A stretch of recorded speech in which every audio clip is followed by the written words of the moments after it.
Working out through the New Testament, episode 16, big 1-6. Hey, you guys, this is the third week of these videos, which brings us, if you're following these kind of sequentially in order, this brings us to Monday. Monday being, oh man, International Chest Day. I love it, but let's not jump the gun here. Most importantly, we always got to start out with the scripture reading and start out with the word of the day, because the spirit and the mind is more important than the physical body, okay? That's why we work out last, all right?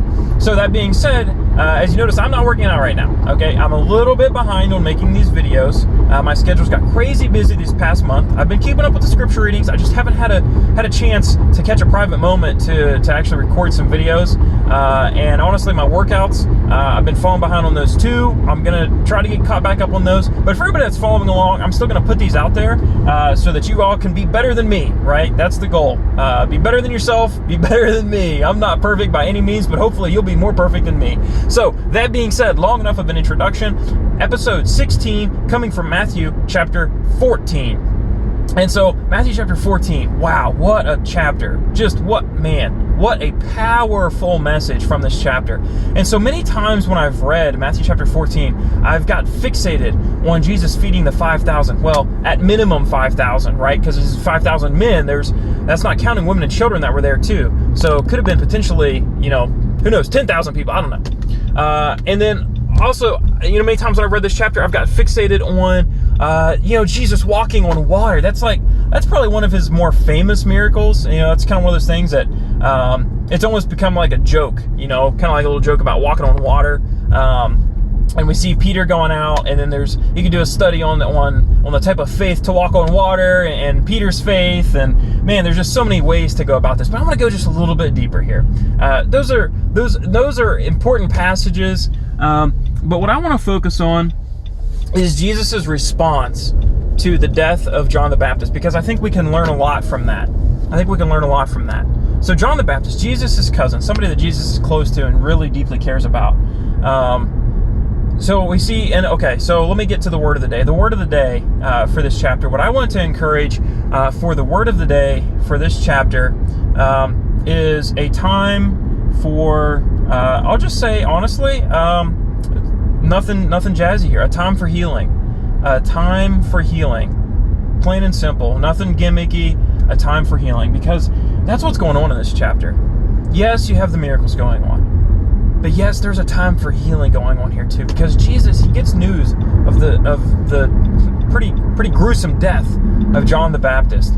And we see that in response to this, Jesus wants to go out and he needs some isolation time. He needs some time alone. He needs time to go out and pray.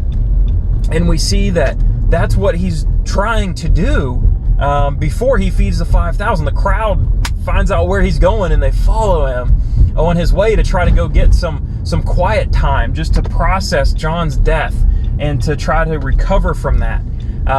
And you know what?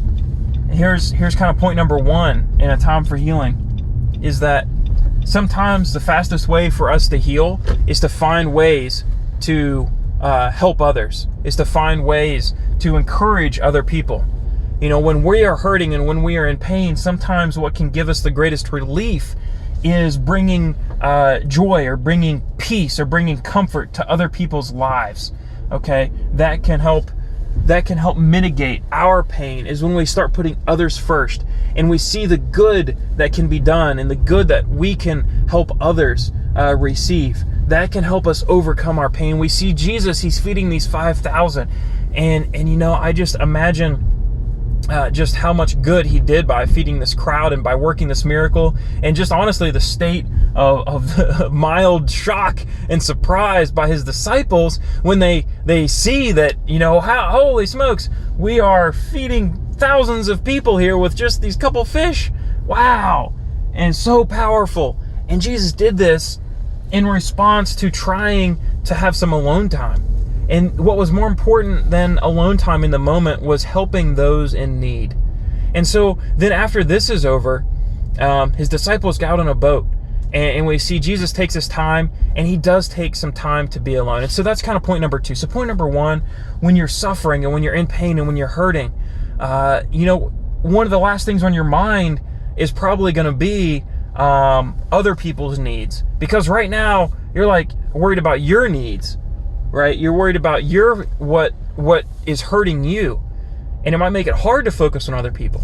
But if you focus on how you can help others, it's going to help overcome. But then we see this point number 2, and that's, it is still important. Hear me out. It is still very important to take some alone time when you are grieving, when you are experiencing loss or pain, to take some private time, to go to your room, go pray, go on a mountaintop, wherever you have access, to get some alone time, and just bow down and just pray. Be with God and just pray, and just take some time to just mentally process your emotions, to mentally work through the pain and the loss that you're feeling, and to cope with it. Take time to experience it and to work through it. Take that time. And then after you have some time for that, go back to your friends, go back to your family, go back to your support group. Because as much value as there is in alone time, there's value in coming together as well to support one another. And so we see that's what Jesus is doing, is returning to his disciples, and that's when we get the famous walking on water story. And so from this lesson, the word of the day, a time for healing, we see 2 important concepts for a time for healing. One is to, when we are in pain, how can we help others? That will help us overcome our pain. And 2, we need to find some alone time to spend alone in prayer with God to help us overcome our pain. So that's it for this episode. For this word of the day and scripture reading. We still got to get to the workout. So no surprise here. Workout of the day. I already said chest day.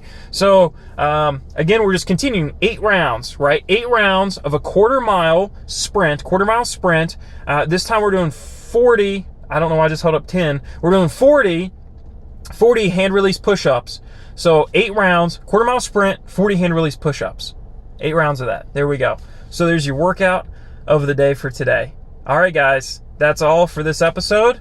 So as always, keep the faith, keep the fit. God bless, and I will be doing my best to get caught up on these videos so I can get up with the where we should be in our scripture reading by now. All right, thanks, guys. Bye-bye.